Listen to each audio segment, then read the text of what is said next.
स्वार्थ भाव को मिटाने का व्यवहारिक उपाय। आध्यात्मिक जीवन को प्राप्त करने की सबसे पहली और सर्वप्रधान शर्त यह है कि हम लोक व्यवहार में स्वार्थपरता को छोड़कर निस्वार्थता को स्थान दें। निस्वार्थता एक ऐसी दैवी गुण है जो अन्य सद्वृत्तियों को स्वयं ही आकर्षित कर लेता है, पर इसके लिए आवश्यकता इस बात की है कि हम स्वार्थ और निस्वार्थता के बीच के वास्तविक भेद को पहचानें, क्योंकि स्वार्थ के अनेक रूप होते हैं और जब हम अपनी समझ में उसके किसी एक रूप को निर्मूल कर भी देते हैं तो वह उतनी ही प्रबलता से दूसरे रूप में प्रकट हो जाता है।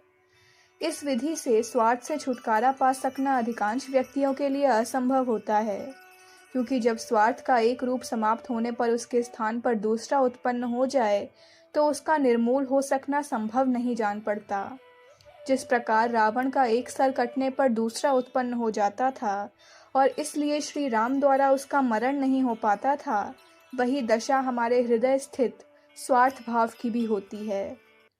इसलिए आवश्यकता है कि हम इस उपाय को छोड़कर किसी अन्य ऐसे उपाय का अवलंबन करें जिससे स्वार्थ की जड़ पर कुठाराघात होता हो। इस संबंध में जब हम विशेष मनोयोग पूर्वक विचार करते हैं तो यही जान पड़ता है कि हमारे मन की प्रवृत्ति ही ऐसी होती है कि वह कभी खाली नहीं रह सकता। भले या बुरे कैसे भी विचार और भावनाएं उसमें उत्पन्न होती ही रहती हैं। इसलिए स्वार्थपरता के विचारों से छुटकारा पाने का मूल मार्ग यही हो सकता है कि हम अपने मन को स्वार्थ के विपरीत निस्वार्थता और पर सेवा की वृत्ति से इतना अधिक भर दें कि हीन विचारों के लिए वहां स्थान ही न रह जाए। उदाहरणार्थ, भक्ति मार्ग का एक अमूल्य और सर्वोत्तम लाभ यही है कि मनुष्य का मन प्रति समय अपने आराध्य देव के चिंतन में तन्मय और उन्हीं की भावना से परिपूर्ण रहता है और इस प्रकार सहज ही में स्वार्थ की निकृष्ट भावनाओं से छुटकारा पा सकता है। विकास की स्वाभाविक विधि यही है कि जिस प्रकार सूर्य के लिए अपने हृदय द्वार को खोले हुए कुसुम स्वतः ही विकसित होता है, उसी प्रकार तुम भी विकास पाओ। जब तक इसके लिए प्रयत्न करने की आवश्यकता रहती है, तब दुर्बलता भी प्रकट होती है। इसलिए जिसके लिए जो कोई भी स्वाभाविक उपाय अनुकूल जान पड़े, उसी के द्वारा अपने हृदय को उत्तम बातों की ओर लगा देना चाहिए। इससे आपके अवगुणों को पुष्टि नहीं मिलती और बिना पोषण के वे नष्ट हो जाते हैं। अपने दोषों पर विजय प्राप्त करने का यही सर्वोत्तम उपाय है कि उनका ध्यान ही ना किया जाए, क्योंकि उनके विषय में शांतिपूर्वक सोचने से भी वे पुष्ट होते हैं और उनका बल बढ़ता है। इसलिए सांसारिक व्यवहारों में संलग्न किसी व्यक्ति के लिए इस लक्ष्य को प्राप्त करने का मार्ग यही है कि अपने को परोपकार की भावनाओं और कार्यों में लीन रखें। इसलिए उसे अपने लिए विशेष सोचने का कोई समय या अवसर ही न रहेगा और तभी वह सुखी हो सकेगा। अपने से संबंध रखने वाली बातों के लिए शोक करना स्वार्थपरायणता है और इससे मनुष्य केवल दुखी ही होता है।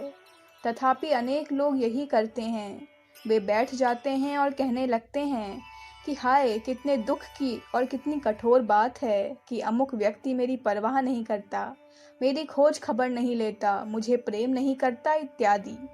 वे इसी प्रकार की अनिश्चित कल्पनाएं करके अपने को दुखी बनाते रहते हैं। यह सब स्वार्थपरायणता ही है। आपके दुख और स्वार्थ दोनों की केवल एक ही चिकित्सा है कि तुरंत ही जाकर किसी दूसरे के लिए काम में लग जाओ। आपके मन में एक ही समय में ये दोनों बातें नहीं समा सकती, अतः जिस क्षण आप अपने को भूल जाते हैं उसी क्षण आप सुखी हो जाते हैं। जब आप यह कहने में समर्थ हो सकेंगे कि मुझे मेरे साथियों से कुछ भी लेने की इच्छा नहीं है, मैं तो प्रेम करता हूँ, मुझे बदले की आवश्यकता नहीं, तभी आप सुखी हो सकेंगे। साधारणतः लोग जिसे प्रेम कहते हैं वह स्वार्थ के अनेक आवरणों के भीतर नाम मात्र का ही प्रेम होता है। प्रेम द्वारा सुख प्राप्त होने का अर्थ ही यह है कि वहाँ स्वार्थ विद्यमान है। मैं जानती हूँ कि सहृदय और स्नेहशील व्यक्तियों के सीखने के लिए यह कठिन शिक्षा है, किंतु इसे सीखना ही पड़ेगा। सीख लेने के पश्चात यह सुख और शांति लाती है। मैं यह बात अपने अनुभव से कह रही हूँ। बदला पाने की इच्छा किए बिना ही सबसे प्रेम करना सीखो। ऐसा करने से अनेक लोग आपसे स्नेह करने लगेंगे, किंतु जब तक आप उससे कुछ प्राप्त करने की चेष्टा करते रहेंगे, तब तक प्राकृतिक नियमों के अनुसार वह आपसे दूर हटता जाएगा। यह सत्य है कि अनेक व्यक्तियों को मेरी ये बातें केवल ज़बानी जमा खर्च जैसी जान पड़ेंगी, क्योंकि व्यवहारिक जीवन इन पर आचरण करना आरंभ में बड़ा कठिन होता है। किंतु मैं फिर भी विश्वास दिलाना चाहती हूँ कि एक बार इसे सीख लेने पर वह शांति प्राप्त होगी जिसे कोई भंग नहीं कर सकता। यहाँ तक कि आपके प्रेम पात्र की आपके प्रति अप्रसन्नता भी उसे भंग नहीं कर सकेगी, क्योंकि आप जानते हैं कि अगर आप उनसे पूर्ववत प्रेम करते ही रहेंगे तो किसी दिन वह पुनः स्वयमेव प्रसन्न हो जाएगा। इसलिए थोड़े दिन तक उसके असंतुष्ट हो जाने की चिंता करना अनावश्यक है। यदि आप कष्ट पा रहे हैं तो इसके लिए व्याकुल न होने का निश्चय कर लीजिए और अपने आप से कहिए कि मेरा निकृष्ट स्वभाव कितना कष्ट पा रहा है, पर इसकी मुझे कोई चिंता नहीं। आखिर यह कष्ट पाने वाला हमारा निम्न व्यक्तित्व, घटिया दर्जे का स्वभाव ही तो है। तब तक हम उसको कष्ट पाने की अथवा दूसरे से प्रेम याचना की इतनी चिंता क्यों करें? अपने दुख के प्रति इस मनोवृत्ति को ग्रहण करके आप दुख पर विजय प्राप्त कर सकते हैं। हम जिनके संपर्क में आते हैं उन सब पर हमें प्रेम रखना चाहिए। इसका अर्थ यह नहीं है कि हम प्रत्येक व्यक्ति से एक बराबर प्रेम रखें। यह आशा एक साधारण मनुष्य तो क्या, बड़े से बड़े महापुरुष से भी नहीं रखी जा सकती। भगवान राम हनुमान जी पर जितना स्नेह रखते थे, उतना सुग्रीव, अंगद, जामवंत आदि पर नहीं। भगवान बुद्ध भी अपने शिष्य आनंद से औरों की अपेक्षा अधिक स्नेह रखते थे।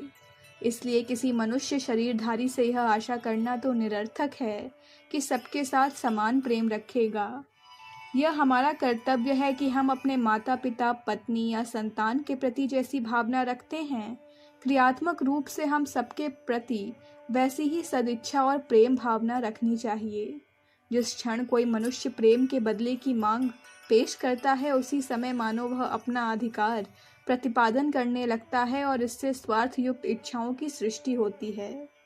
प्रेम के निस्वार्थ हुए बिना मनुष्य ईर्ष्या, स्पर्धा एवं दूसरों अनेक इच्छाओं में उलझ जाता है। इसलिए स्वार्थ की भावना से मुक्त होने के लिए हमको सरल भाव से दूसरों के साथ उपकार करने का स्वभाव बताना चाहिए और उसी में आत्मानंद लाभ करने की प्रवृत्ति उत्पन्न करनी चाहिए। अखंड ज्योति, जुलाई 1959, पृष्ठ संख्या 6-7। हमारे YouTube चैनल विचार क्रांति दूत अखंड ज्योति पत्रिका को सब्सक्राइब करें एवं अगली वीडियोस प्राप्त करने के लिए बेल आइकन दबाएं। धन्यवाद।